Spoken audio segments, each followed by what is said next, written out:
Bem, bom dia a todos, aos alunos, né, da disciplina de Estudo e Teoria do Direito. E hoje vamos dar continuidade ao nosso conteúdo programático, tá certo? Encerramos já as unidades Direito como Conhecimento, Direito como Objeto, Direito como Ciência, Direito como Sistema. E esse material foi o material que foi cobrado a nossa avaliação, que ainda estou por receber, tá certo? Então, a partir da manhã eu recebo o material, até parte marcou para o dia 15, né? E a gente passa a corrigir as avaliações, tá certo? A corrigir as provas. Hoje nós vamos tratar sobre o direito como instrumento de controle social, tranquilo? Mas para que isso ocorra, necessário se faz que nós tenhamos conhecimento do que seja controle social, né? Então vamos conceituar controle social, vamos ver as características desse controle social, nós vamos ver as espécies desse controle social e, por fim, nós veremos qual é o instrumento de controle social, tá bom? E veremos se o direito é um controle social e qual seria a participação do direito neste controle social. Tranquilo? Tá bom? Então vamos iniciar, vai ser uma aula curta, se Deus quiser. E à noite nós nos encontramos para o nosso tira dúvidas, tá bom? Sobre o material. Tá certo? Tá tranquilo? Pois bem. Então vamos iniciar, fazer uma pequena introdução. Você já deve ter observado, né, mesmo na juventude de vocês, você deve observar que você às vezes não fica autorizado a se comportar de determinada forma. Você já deve ter notado isso, tá bom? O que é que me impede, por exemplo, de ir hoje a um restaurante e almoçar só de sunga de praia, por exemplo? Tá bom? Não é um restaurante de beira de mar. Imagine aí, por exemplo, um restaurante aí no centro do Quixadá, no centro de Quixadá. E eu resolvo ir almoçar só de sunga. O que é que me impede? Tá bom? O que é que me impede em um almoço, né, de uma festa, eu não comer de colher, ter que comer de talher? O que é que me impede, por exemplo, eu poderia muito bem almoçar com o capitão, aquele capitãozinho. Eu pego lá o almoço, pego o arroz, o feijão, boto uma bananinha e amasso aqui, ó. Aí faço um capitãozinho, né? Que na minha época a gente chamava de bolãozinho. Tá bom? Aí boto um pouquinho de carne. Por que que não, o que é que me impede? O que é que me impulsiona a não fazer isso? O que é que me impulsiona no Dia dos Namorados a presentear a minha namorada, a minha esposa? E se eu não fizer isso? O que é que acontece comigo? O que é que nos impulsiona a uma festa de aniversário? No dia do teu aniversário, as pessoas que estão próximas a você vão te parabenizar, vão te dar presentes, né? Vão te dar presentes, quiçá fazer um bolo de aniversário. E se não fizerem isso? E se teu aniversário passar batido? Ninguém, as pessoas mais próximas a você, tá bom? Nem te dá um presente. O que é que tu sente?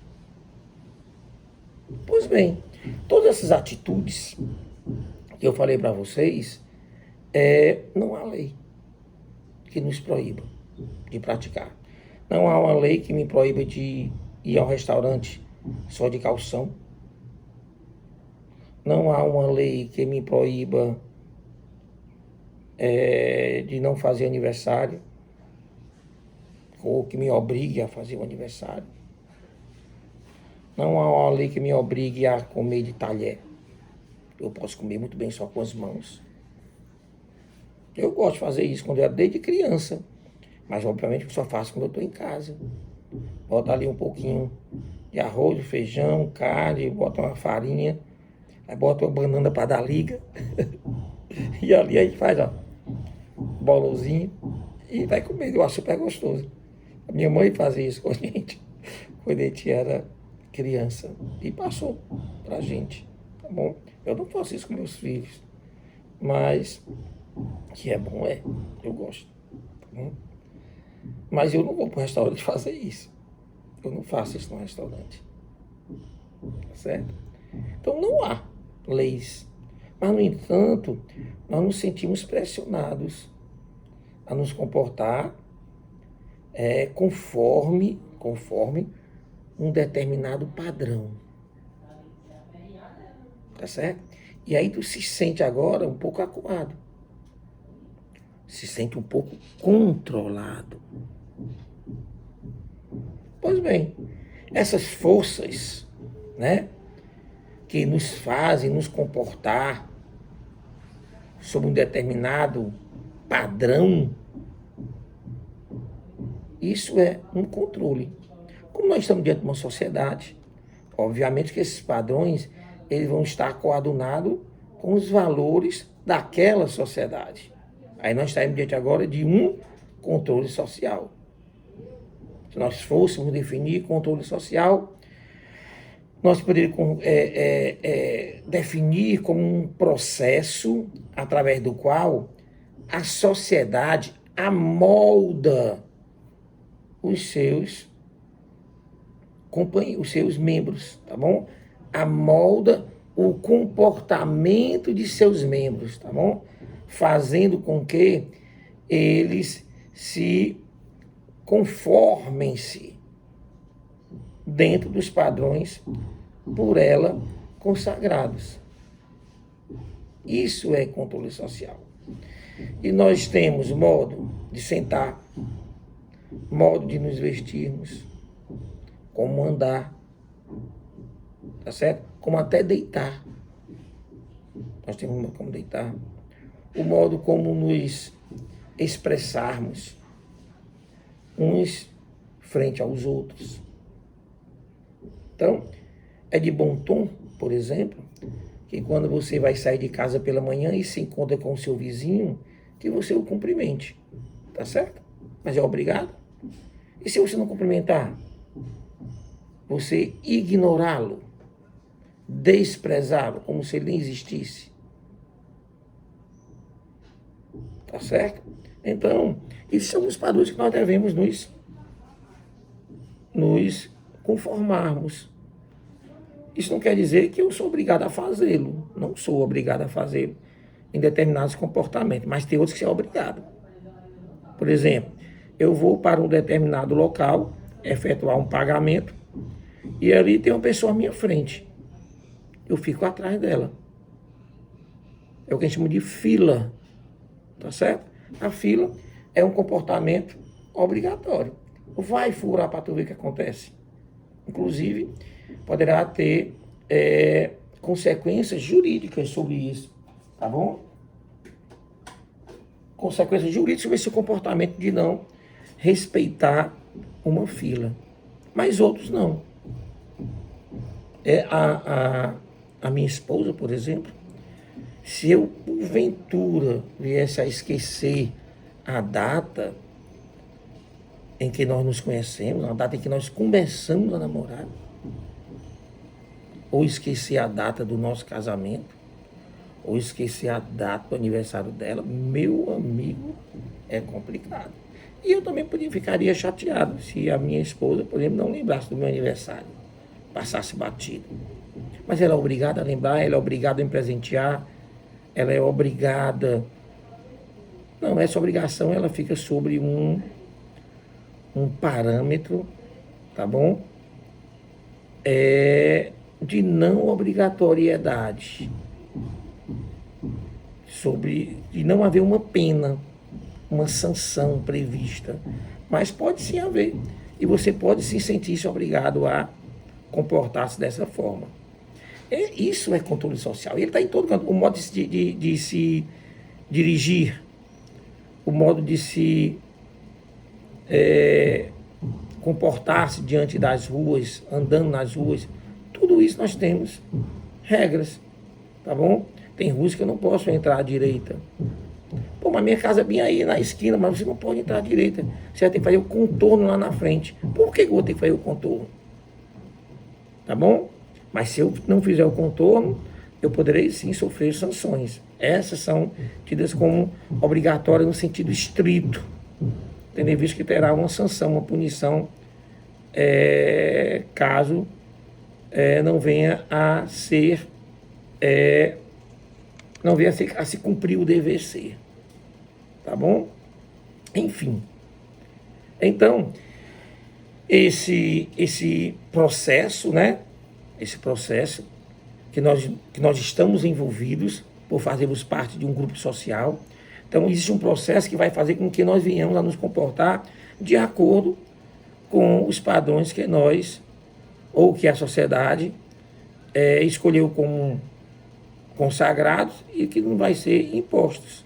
Tá bom? Eu me sinto muito mal se eu estiver sentado em um local, seja numa clínica, por exemplo, esperando ser atendido, e tem uma senhora em pé. Eu me sinto incomodado, eu me sinto impulsionado a me levantar e oferecer a cadeira para ela, às vezes bem mais jovem do que eu, tá bom? Me sinto impulsionado. Isso é sim um controle sobre a minha pessoa, tá bom? A minha pessoa, tá certo? Então, bem, primeiramente, já fiz o conceito, né? É um processo através do qual a sociedade amolda o comportamento dos seus membros de acordo com os padrões que ela consagrou, tá certo? Obviamente, isso vai acontecer, esse controle social vai acontecer dentro de um grupo social, tá bom? Então, esse grupo social, de certa forma, ele faz com que esse controle, né, dos membros do grupo é uma força aglutinante, tá certo? É uma força contínua, ela está direta, ela não para. Esse controle ele está de forma contínua e constante sobre nós, com tudo que nós fazemos, tá bom? Em tudo que nós fazemos. Então, eu posso dizer que esse controle, tá bom? Ele é feito através do grupo, com uma força aglutinante, contínua, tá certo? Uniforme e que, obviamente, busca a conformação de seus membros a padrões comportamentais tidos como o melhor para o convívio daquele grupo, tá bom? Então ele vai impelir, esse controle social vai impelir que todos nós venhamos a agir de uma forma uniforme, tá bom? E dentro, obviamente, de determinadas raias, né, pré-estabelecidas por essa sociedade. Ninguém consegue escapar desse controle, tá bom? Até mesmo os anárquicos, né, aqueles anarquistas, tá certo? Eles pensam que podem fugir esse controle. Ele vai fugir daqueles controles que a sua subjetividade não lhe pune, tá bom? Porque existem alguns controles, por exemplo,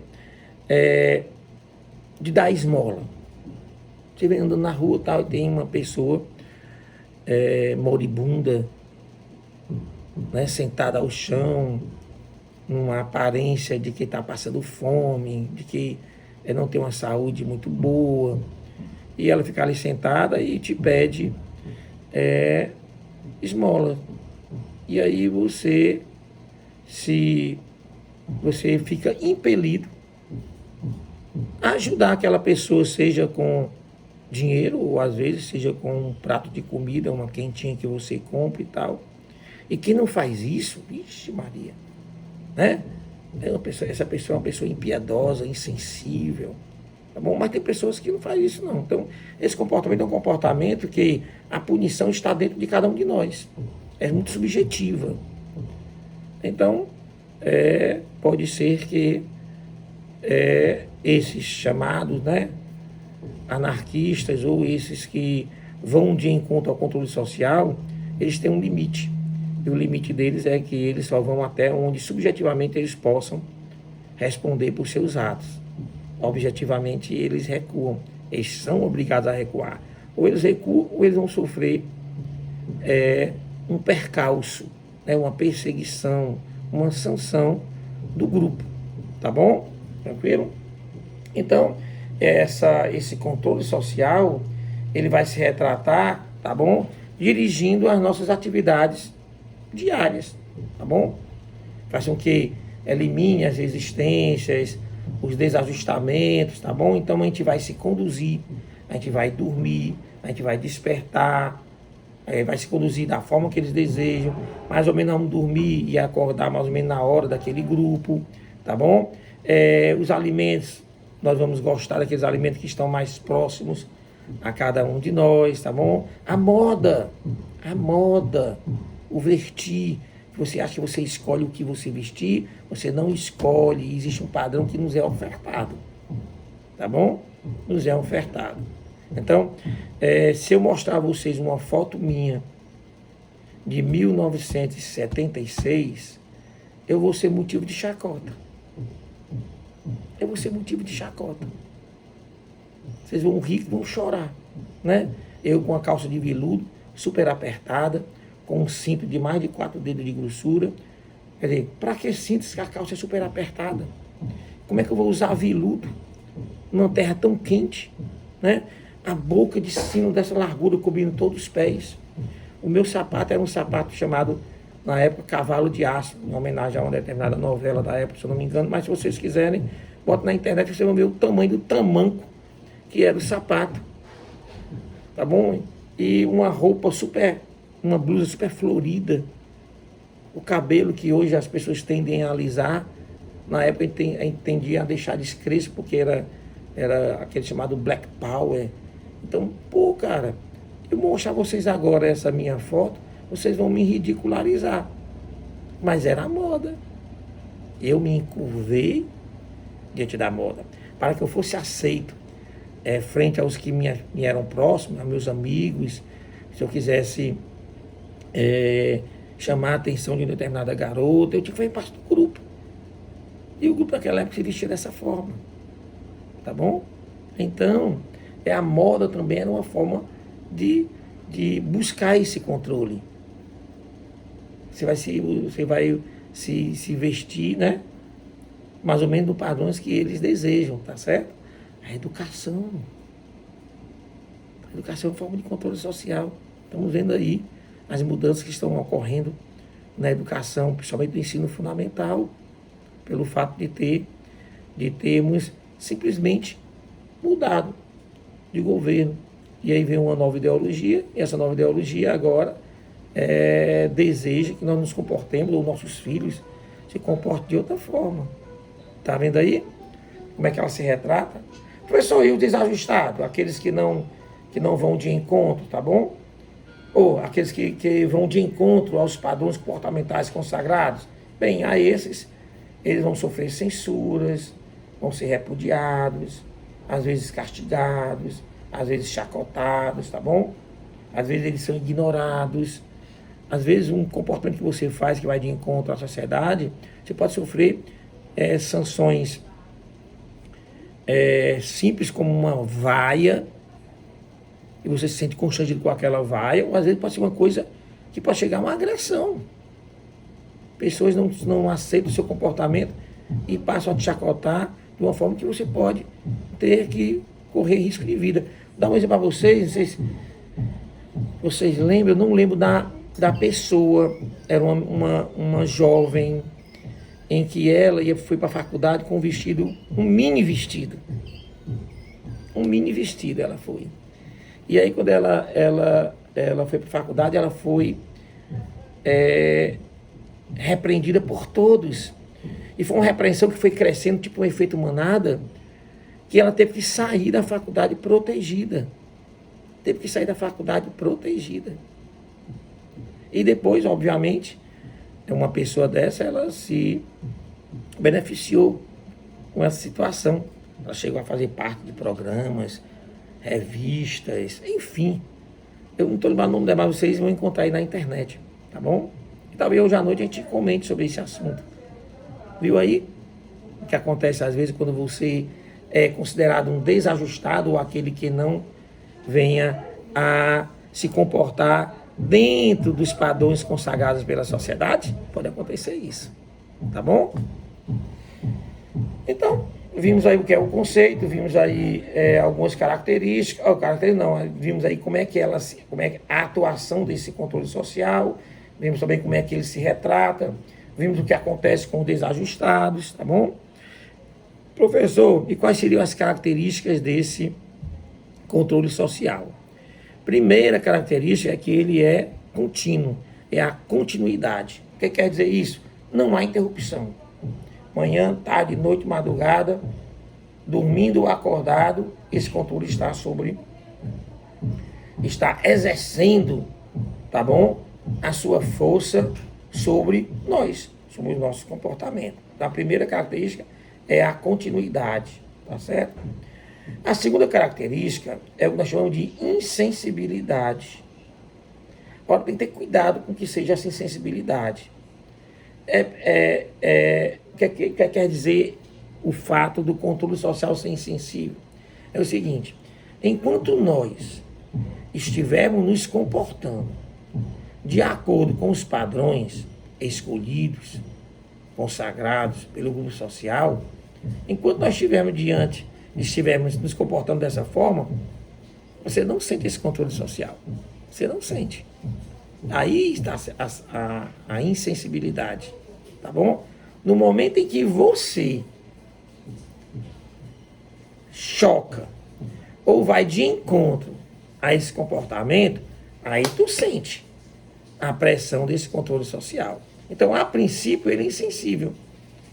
Até mesmo porque, se vocês nos observarem bem, nós, na maioria dos nossos comportamentos diários, né, nós estamos nos comportando de acordo com os padrões que nos são ofertados. Mas vai de encontro para tu ver. Enquanto eu estiver indo respeitando fila, enquanto eu estiver me comportando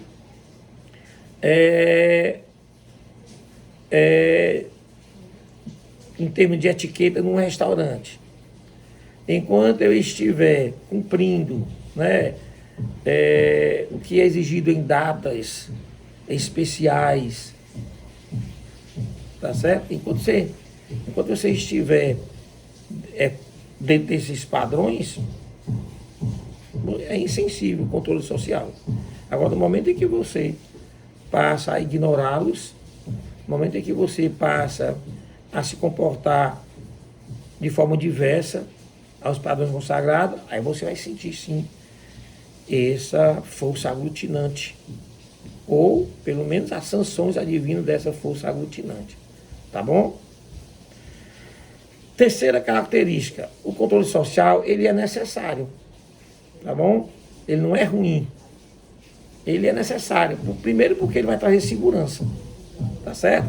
Então, as pessoas tidas como antissociais, as pessoas tidas como desonestas, essas pessoas, de certa forma, elas estão, sim, sempre se comportando em desacordo com esses padrões. Então, de certa forma, se nós respeitarmos todos os padrões, ou quase todos os padrões consagrados, padrões comportamentais consagrados, a gente vai trazer uma certa segurança ao grupo social, tá bom? Também ordem, tá certo? Vai trazer ordem, trazer um mínimo de disciplina.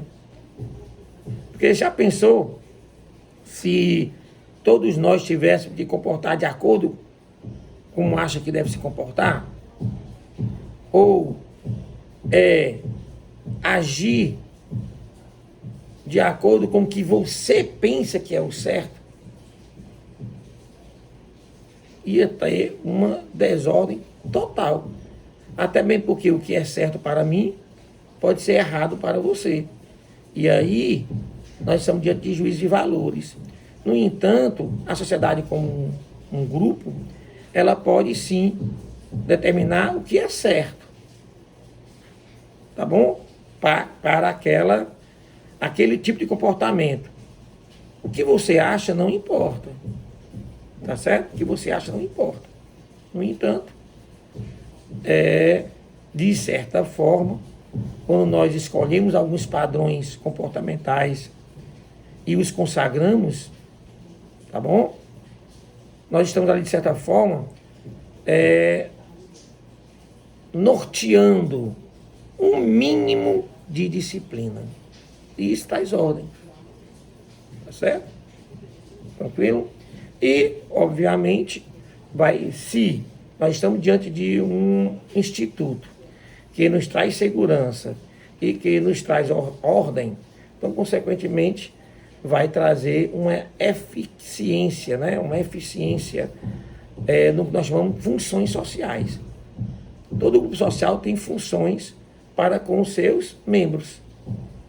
E, obviamente, essas funções sociais, elas serão dirigidas, organizadas e terão um melhor rendimento caso nós venhamos a cumprir esses padrões comportamentais tidos como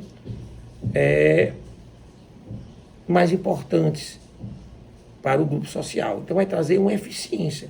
As funções sociais, elas serão exercidas mais eficientemente se nós cumprirmos, obviamente, esses padrões comportamentais consagrados pelo grupo, tá bom? Sem ele, sem um controle social, então iria haver indisciplina, abuso de direito, e tendo indisciplina e abuso de direito ia ter uma quantidade enorme de conflitos sociais, discussões, litígios entre seus membros, tá bom? Tranquilo? Em termos de características. E aí, espécies de controles sociais. Nós temos 2 espécies de controle social, tá bom? 2 espécies. Os naturais e os artificiais, tá bom? Temos os controles sociais natural e controle social artificial. Bom? Então, na realidade, essa classificação, essa especificação do controle social vai estar em cima do agente controlador. Tá bom? Então, nós temos o grupo social e nesse grupo social nós temos vários agentes que controlam. Então, vou dar um exemplo de agentes. A religião é um agente controlador. O costume é um agente controlador. O governo é um agente controlador. A propaganda é um agente controlador. A opinião do grupo, a opinião pública, é um agente controlador. Então, de acordo com esses agentes, nós podemos dizer que o controle social pode ser natural, quer dizer, aquele espontâneo, aquele que acontece espontaneamente dentro do grupo. E nós temos também os artificiais, aquele que o grupo cria.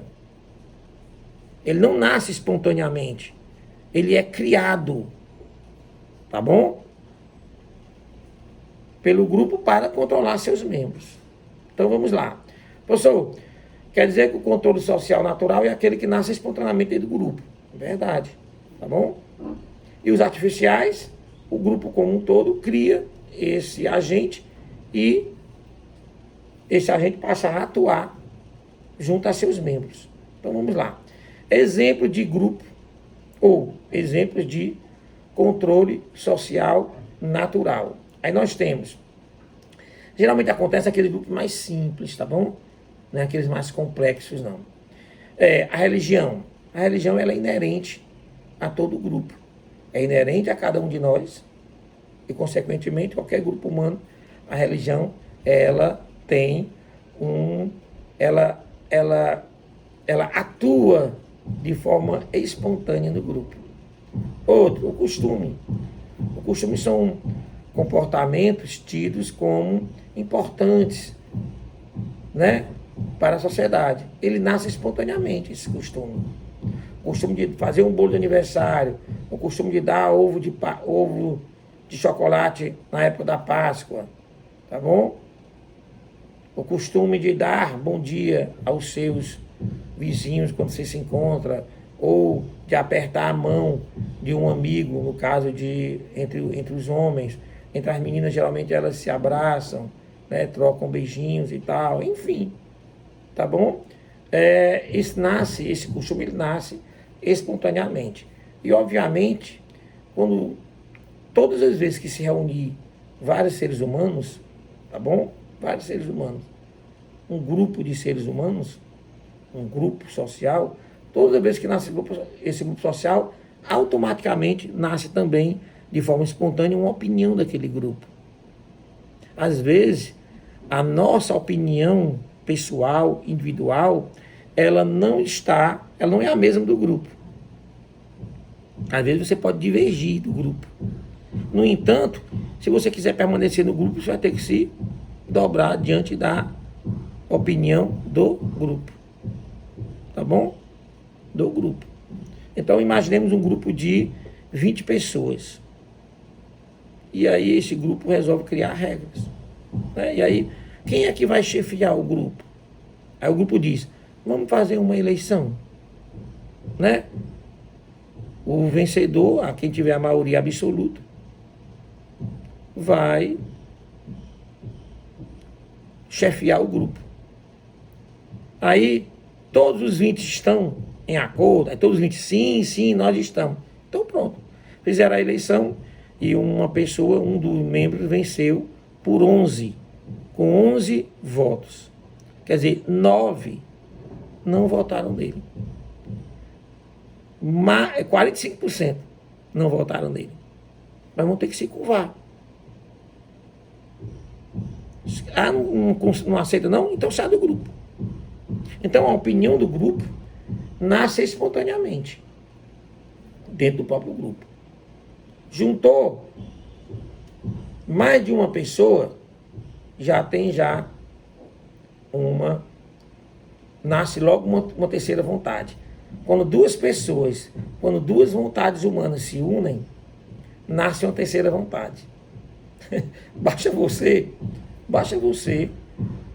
por exemplo, se casar. Tá bom? Então, duas pessoas, duas vontades, resolvem se unir. E aí passam a ser ali um casal. Pois o casal tem vontade própria, o casal, viu? Tá bom? A minha vontade pode não coincidir com a vontade do casal. Pode sim. Como é que vai resolver isso? Aí, o casal em si vai definir como é que vai ser feito. Tá bom? Entenderam? Então, exemplos de controle social natural. Nós temos a religião, como eu falei, o costume, a opinião pública. Então, são os artificiais. Os artificiais, como eu já falei, o grupo trata de criar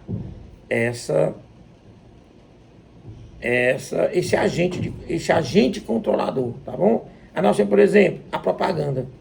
Olha aí, um grupo enorme, e o grupo decide que agora um determinado padrão deve ser exercido. Então, um determinado padrão comportamental deve ser exercido. Mas ele não está conseguindo fazer com que o grupo se comporte do jeito que ele deseja. Então, ele resolve usar a propaganda, ele cria uma propaganda para controlar. Professor, isso é possível? É. Na minha época, na década de 80, no início da década de 80, quando eu iniciei a faculdade de Direito, nós tínhamos 50 alunos em sala de aula. Se o professor perguntasse assim, ó, quem aqui nessa sala de aula fuma? Mais da metade levantava a mão. Mais da metade. Hoje, se eu entrar na turma de vocês e perguntar quem fuma, aquele que fumar é capaz de esconder que fuma. Por quê, professor? Porque a sociedade brasileira, no início da década de 90, resolveu por eliminar ou diminuir de forma muito grande o ato de fumar. E aí passar a fazer uma propaganda que trazia as nocividades, né, do fumo, do cigarro, tá bom?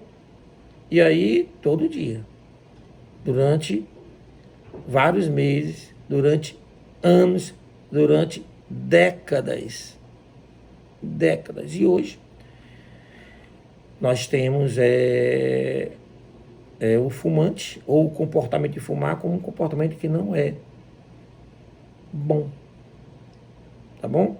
E hoje, esse comportamento se tornou agora não mais apenas uma propaganda. Agora, nós usamos o direito, ó. O direito. Né? O direito é um controle social artificial. E hoje, em alguns ambientes, não se pode fumar. A gente respeita o seu direito de fumar, mas em determinados locais não. E aí, restaurantes foram separados do local para fumantes, né? Em locais fechados, como ônibus, por exemplo, coletivos, não se pode fumar. E aí, tá bom? Foi criada uma propaganda e, obviamente, depois, essa propaganda, já com bastante aceito o comportamento, passaram agora a juridicizar esse comportamento em alguns momentos, tá bom? Então, a educação também, ela é criada pelo grupo para controlar, né? Tá bom? Por que usar fardas? Até o segundo ano científico ou o segundo ano do ensino médio. Por quê? Qual é o objetivo da farda? Já se perguntaram? Por que tem que usar farda? Né? Depois, aí passa a diminuir o uso de fardas, né? Mas o importante é que até a data ali de quem tem 14 aninhos, 15 anos, usa farda. Depois disso, tudo bem. Qual é a intenção disso? Procure saber. Eu não vou dizer para você, eu sei qual é, mas não vou dizer não, tá bom? Quero que vocês podem até pesquisar o porquê, tá bom? Entenderam aí? Então vimos as espécies, tá bom? As espécies. E a gente encerra a aula de hoje. Nós vimos o conceito de controle social, vimos as características de controle social e vimos as espécies. Aí na próxima aula a gente encerra falando sobre os agentes e instrumentos e cada um deles, o mais importante pelo menos, onde o direito está incluído. Tá bom? Tranquilos? Não se esqueçam da prova. Acho que até amanhã, meia-noite, né? Tá certo? Tranquilos? E à noite a gente se encontra, conversa, papeia, socializa nossas experiências e aprendemos juntos. Tá bom? Aprendemos juntos. Então, se cuidem e bom dia, saudades, né, do ambiente de sala de aula. Tchau, tchau.